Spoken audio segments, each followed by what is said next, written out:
I'm Craig Milkowski for Timeform US, taking a look at the Grade 3 Distaff being run at Aqueduct this Saturday. It's a stake which drew a field of 6 fillies and mares, going the distance of 7 furlongs.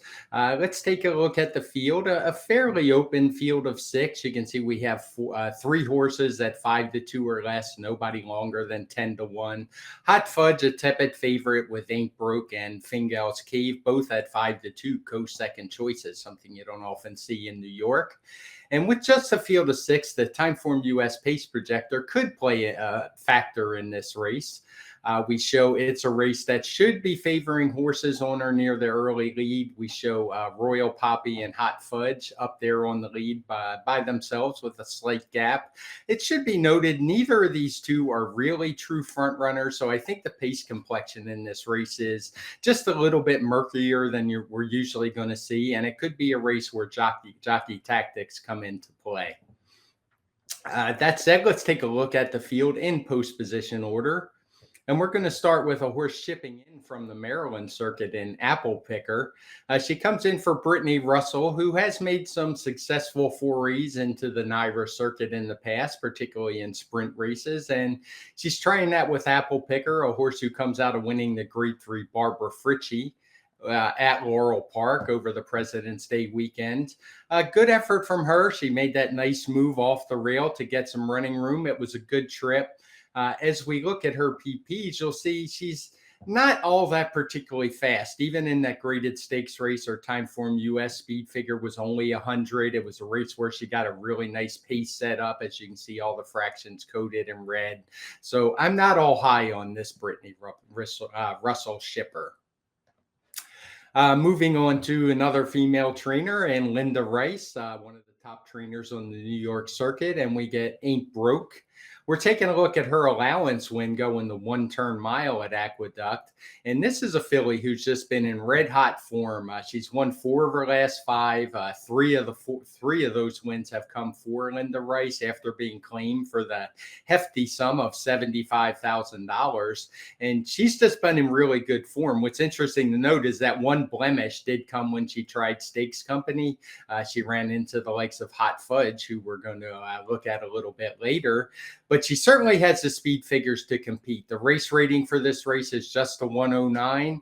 You can see she has 3 110 plus speed figures, all in the teens. So if she can get back to any of those races, she would prove very dangerous here. It's just a matter if you think she had any kind of excuse in that time she couldn't beat Hot Fudge. Next, let's take a look at another allowance winner last out on the NYRA circuit at Aqueduct, and that would be the 3-horse Royal Poppy. Royal Poppy's one who did show some speed. We do have her shown on the front, and that is how she won last time. So I would suspect that maybe the instructions to Joel Rosario would be to go to the front with this in, given the lack of pace. She's certainly in good form. She's run first or second in all 4 of her last 4 races, 2 wins, 2 second places.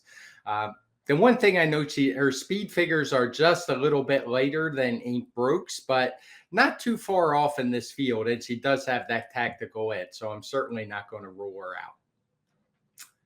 Next up is Hot Fudge, that morning line favorite at 9-5. And we can see her here drawing off to win the Correction Stakes. I shouldn't say drawing off. She actually wins this very close with a well-timed move by a nose here in the slop.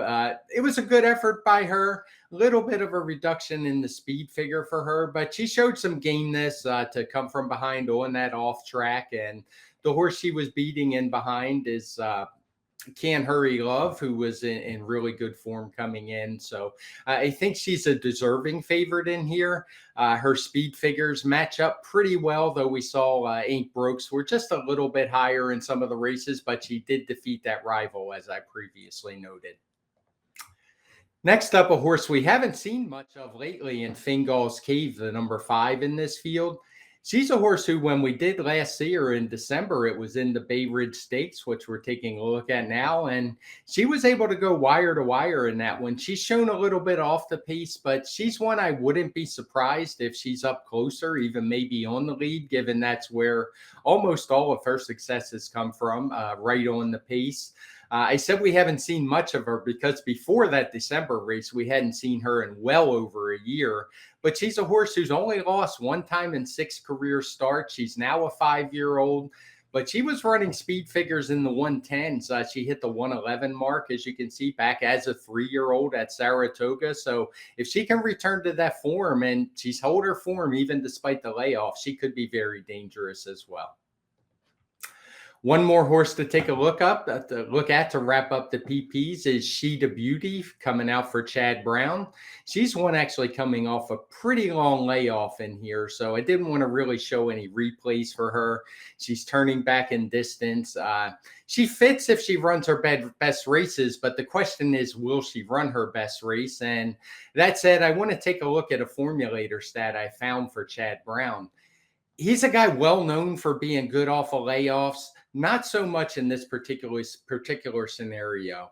I found in races on the dirt where he's 6 months or more away, he's just 2 for 21, a 10% ROI or 10% win percentage, 0.32 per $2 ROI. So the couple he has won has been with heavy favorites, which She the Beauty is not going to be in here. Further, when I narrowed it down to sprint races, he's actually 0 for 10. But his horses do tend to hit the board. I just think he puts them in reasonable spots, but it's hard to think She the Beauty will be fully cranked up for this one. Let's take a look at my picks for the Distaff at Aqueduct. And I'm going with Ain't Broke. I think she had a little bit of an excuse that time she lost to Hot Fudge. She was it was a sloppy track. She was way out wide. Now, wide was the place to be, but kind of all the horses were out wide that day. So I just want to take a shot. I think she's going to offer a little more value than Hot Fudge, and I think she's the horse to beat. I actually did pick Hot Fudge second. Royal Poppy third off that good allowance win. And I do think She the Beauty the future will probably be better, but this just isn't the spot for her today. So that's the Distaff Stakes for Timeform US.